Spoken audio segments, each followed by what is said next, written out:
నమస్తే. Welcome to Andhraprabha.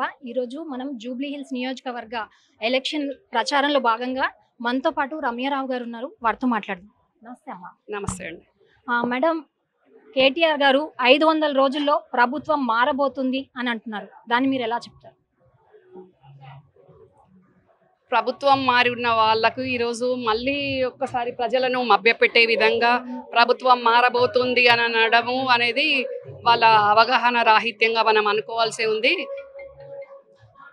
ప్రభుత్వాలు ఎప్పుడు మార్చాలి అనేది ప్రజలు డిసైడ్ చేస్తారు.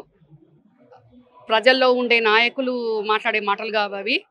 ఓన్లీ రోడ్ షోలు, ఫామ్ హౌస్లో కూర్చునే మాటలుగా మనం పరిగణించాల్సిన అవసరం.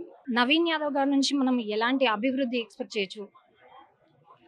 డెఫినెట్గా అధికార పార్టీ ఎమ్మెల్యేగా గెలవబోతున్న నవీను తప్పకుండా నియోజకవర్గ ప్రజల కోసం తను ఒక యువకుడిగా, బీసీ బిడ్డగా, అందరి బిడ్డగా, అందరికీ పరిచయం ఉన్న బిడ్డగా, ప్రతి గల్లీ గల్లీకి, ప్రతి గడప గడపకు తెలిసిన వ్యక్తి నవీన్. కాబట్టి నవీన్ నియోజకవర్గాన్ని ఏ రకంగా అభివృద్ధి చేయాలి అనే దాంట్లో పార్టీ పరంగా జరిగే అభివృద్ధితో పాటు తను ప్రత్యేకంగా నియోజకవర్గం కోసం తను ప్రణాళిక వేరే వేసుకున్నాడు.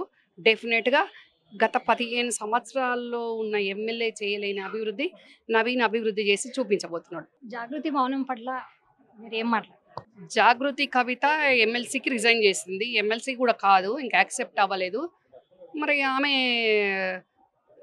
జాగృతి బతుకుబాట అని బయలుదేరింది కదా.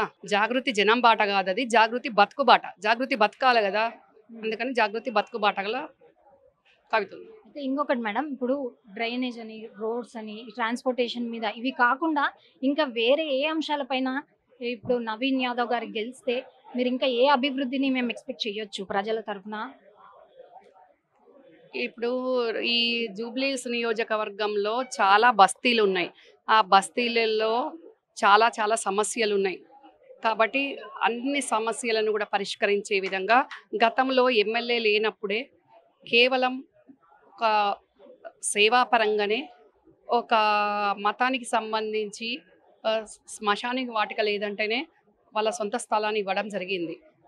మరి ఒక సేవకునిగా, ప్రజాసేవకునిగా ఉన్నప్పుడే అలాంటి పని చేసిండు అంటే ఒక పార్టీ తరఫున ఎమ్మెల్యేగా ఎన్నుకోబడ్డప్పుడు డెఫినెట్గా అట్లాంటి ఏ సమస్యలు ఉన్నా కానీ ఆ సమస్యలతో పాటు ఇంకా ఇక్కడ ఈ ప్రజలు అనుకోండి, యువకులు అనుకోండి, పేదవాళ్ళు అనుకోండి, వాళ్ళందరి కూడా ఉద్యోగాలు వచ్చే విధంగా, అభివృద్ధి చెందే విధంగా, వాళ్ళకి అన్ని రకాలుగా ఏవైతే ఎవరెవరికి ఏ అవసరం ఉన్నాయో అన్ని ఫెసిలిటీస్ అందే విధంగా తను అభివృద్ధి చేయబోతున్నాడు. మరి అలాంటి ఇప్పుడు ప్రచారంలో భాగంగా ఇంతమంది చాలా నియోజకవర్గాల నుంచి కూడా ఇక్కడ పార్టిసిపేట్ చేయడం జరిగింది. మరి మీరు చెప్పినట్టుగా ఉద్యోగాలని అవ్వని అయితే ఆ సెగ్మెంట్స్ని మీరు ఎలా చూస్తారు?